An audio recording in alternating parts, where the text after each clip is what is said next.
In our final chapter, we'll check worksheets for spelling errors and learn about the various options for printing a workbook. First, we'll open a file from the Viagrafix Learning folder. Click the Open button, then double-click on the Chapter 5 file to open the workbook. This is basically the same workbook we were using in the previous chapter. It's been updated a bit, and we've intentionally misspelled a few words so we can demonstrate Excel's spell check feature. To begin, we simply select the range of cells we want to check for errors. If we want to check the entire worksheet, we can select a single cell from that worksheet. For this demonstration, we want to check both of the worksheets in this workbook. To do this, click the right mouse button on the January Sheet tab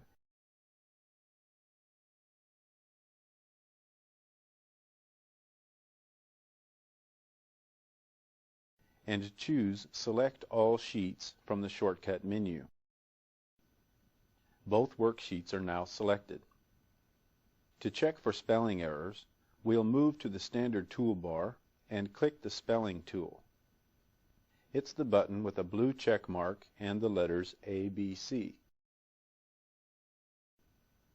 The spelling dialog box opens, and the first error it finds is the word commission. We can also begin checking the spelling by pressing F7 on our keyboard or by choosing the spelling command from the Tools menu. The Change To box offers a suggested replacement for this word. If the word being suggested is not the alternative we want to use, we can highlight one from the Suggestions box below. Once we decide on which of the alternative spellings we want to use, we simply highlight the word, then use the Change button. Before we do this, let's examine the other buttons in this dialog box. The Change All button will replace all instances of the word with the suggested spelling. If we don't want to use one of the suggested spellings, we can use the Ignore or Ignore All buttons.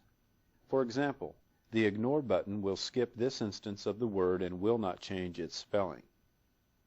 The Ignore All button can be used if we want Excel to ignore all occurrences of this particular word.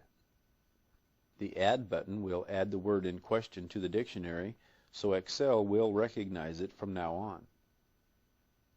If we are constantly misspelling a word, we can use the Auto Correct button to add it to a list, and Excel will automatically correct the word whenever we type it incorrectly. Now we are ready to continue the spell check. The word commission was accidentally spelled with just one M. So let's fix this error by selecting the first spelling in the Suggestions box and clicking the Change button. The next error that is found is in the word commission. This time the word was incorrectly spelled on the February worksheet. We know this because the February Sheet tab is now bold, indicating the sheet is selected. Click the Change button to correct the error.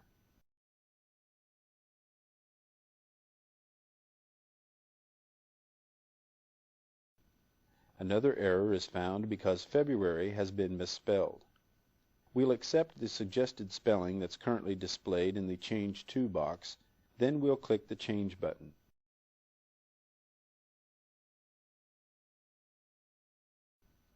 When no other errors can be found, Excel displays a message telling us the spelling check is complete for the selected worksheets. Click on OK to close the message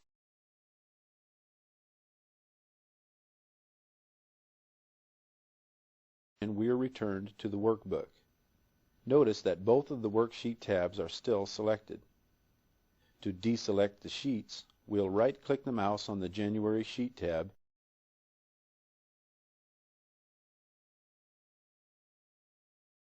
and choose Ungroup Sheets from the shortcut menu.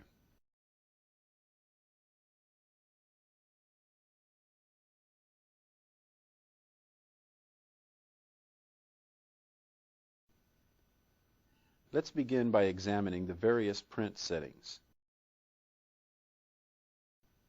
Open the File menu and choose the Print command. Inside the Print dialog box, the first section allows us to select a printer and specify its properties. The Print Range settings allows us to specify which pages in the selected worksheets will be printed. For example, the All option prints the entire document. This means that if a worksheet is very large, all of the pages in the selected worksheet will be printed. If we want to print only specific pages, we can use the Page option, then enter the page numbers in the From and To boxes. The Copies section allows us to specify the number of copies we want to print. If we are printing more than one copy, the Collate option will print all the pages in order before it prints the second copy. Now we'll examine the Print What section near the bottom of the box. These options allow us to specify which part of the workbook we want to print, such as a selection, active sheets, or the entire workbook. If we use the Print Selection option, Excel will only print the data that's contained in the highlighted cells or the selected objects in the worksheet.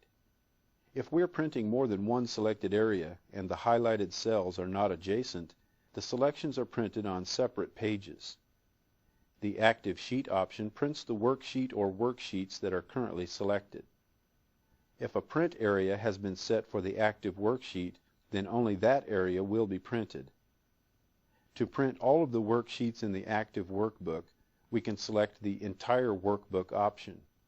However, if print areas have been set, then only those parts of the worksheet will be printed.